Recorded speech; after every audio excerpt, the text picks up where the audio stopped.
Welcome back to Chicago Sports Update here on IAP Podcast. This is Matt. And this is Brennan. And yes, we are back kicking off the NFL season as I don't specifically recall it starting on Thursday night last year. No, I believe it did. Makes sense. Yeah.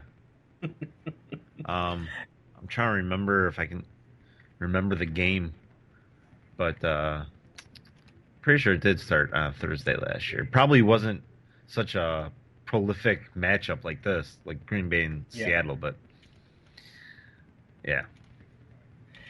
Yeah, that's what we got right now. Halftime currently. They're making their way back from the locker rooms as we speak, getting ready for the second half.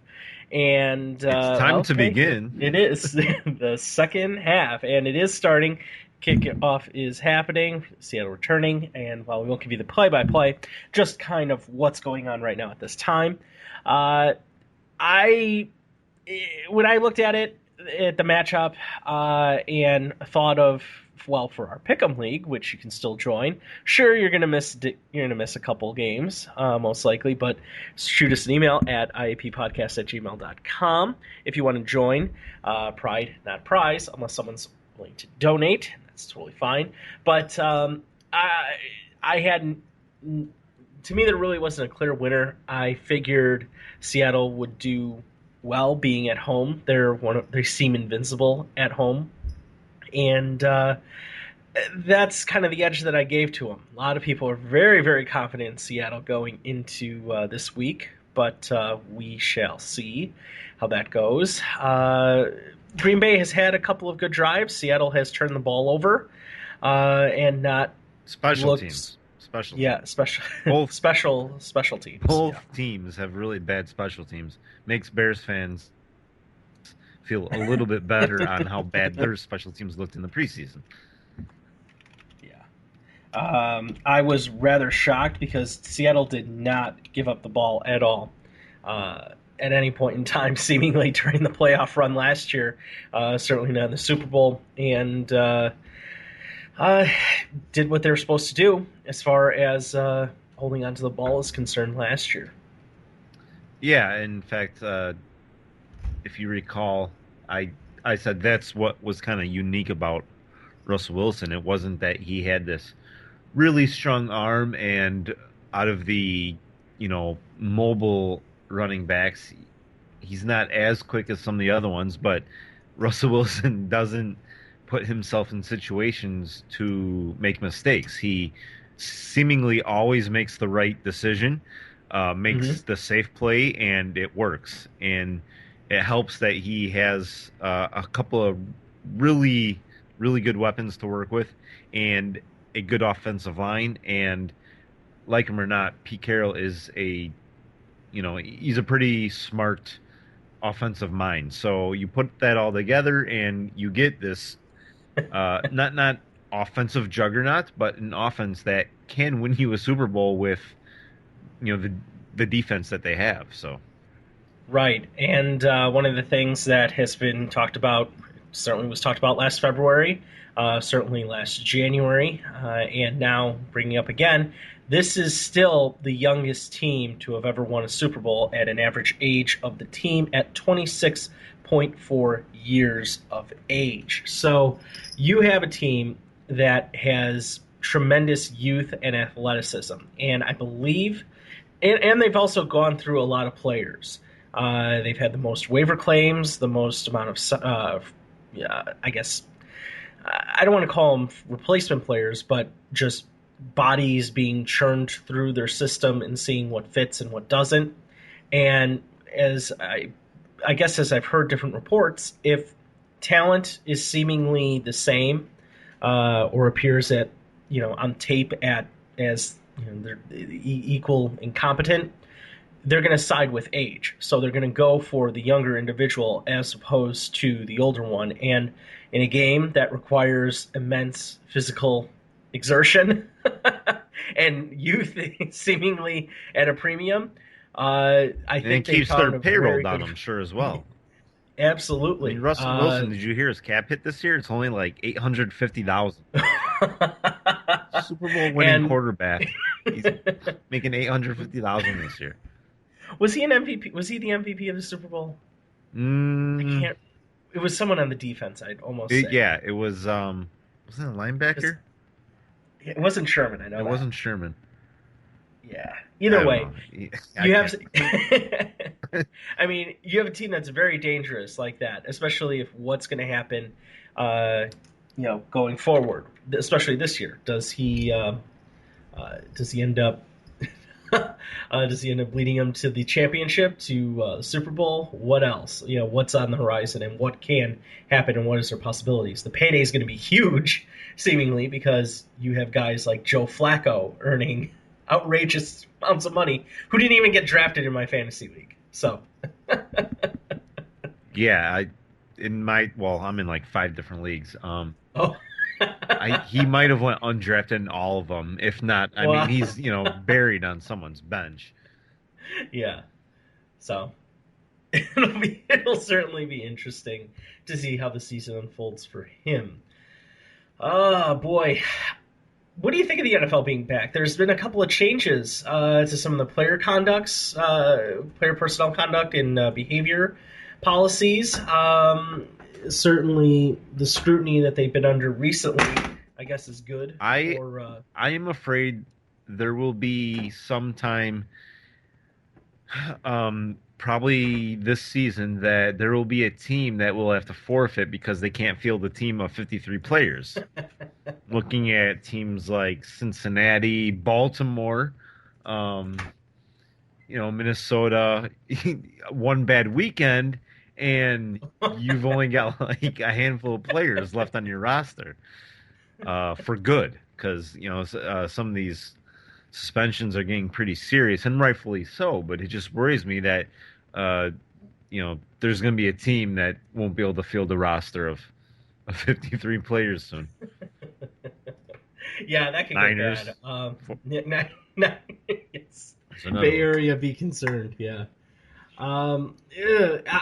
I'm happy for some of the changes that are going out there. Long overdue. I heard a couple of reports stating that, or opinions, I should say, more opinion pieces and editorials that uh, the NFL was on the wrong side of history on several different things. Be it the Washington team name, which I was surprised at one of the magazines that you brought to my attention, and how they are going to be referring to them going forward. The public stance that some broadcasting companies have taken, others not so much. Uh, but it's, yeah, between their relations, or perception and reality, between with the relations to women and the respect to their players and females in general, um, as well as I don't know, just player or personal conduct, and it's in race relations and tolerance. It all seems so backward, and it almost feels like they can get away with it because, well, they're the king. They're the all eyes are on this. Is baseball even playing today? Yeah, it is the beast, the juggernaut that is the NFL, and like it could be the smallest little thing, and it'll top the headlines, and something, someone could, in baseball there could be a unassisted triple play today, and you won't know about it because you're gonna know that in the third quarter, there was a 15-yard penalty because a player did something stupid. You know what I mean? Like that's gonna make the headlines, not something unbelievable that happens in any other sport. So spotlight's on you. Um, it it's about time that these rules are being taken more seriously, and I don't know anyone that could go like, uh, I think it's a bad idea that beating a woman should result in a stiffer penalty. Like no one is going to make that. You know what I mean? Like I Yeah. disagree with that. No one's going to say that. So And I talked about it, I believe, last week on the very brief show that the NFL Players Association is not doing themselves any favors in letting the commissioner letting the NFL in the driver's seat with a lot of these stances or these punishments. I I very much believe if it's going to be if it's going to be a union, police your own, and take the power out of management's hand if that's the choice, if that's the route that you're going to go as far as the union's concerned. This union just happened to find Jim Hendry's storied barrel and just have not even a container of Vaseline near, and not even in the zip code of it, because that is how bad they're getting put over that barrel right now by the NFL, by NFL management. Because, well, we all know that the NFL is going to continue. People are going to watch. How big of a slice of the pie do you want? We saw that with referees even. Granted, the game was pretty unwatchable, as this is a replay of that Week 2 fiasco a couple years ago, and or was it even last year? Shoot. No, it was last year because it was the Green Bay Seattle game that Yeah. kind of ended the fiasco with the whole Fail Mary play. So it's funny. It's funny because this is just such a consumer product, and kudos to them for marketing it as such and being such a success. I certainly think the limited amount of games help. I think gambling Being helps. Oh, gambling immensely helps fantasy football. I actually happened to see a report on uh, the 1 day or 1 week fantasy leagues that are out there, and the amount of money that they churn through. It's absolutely incredible.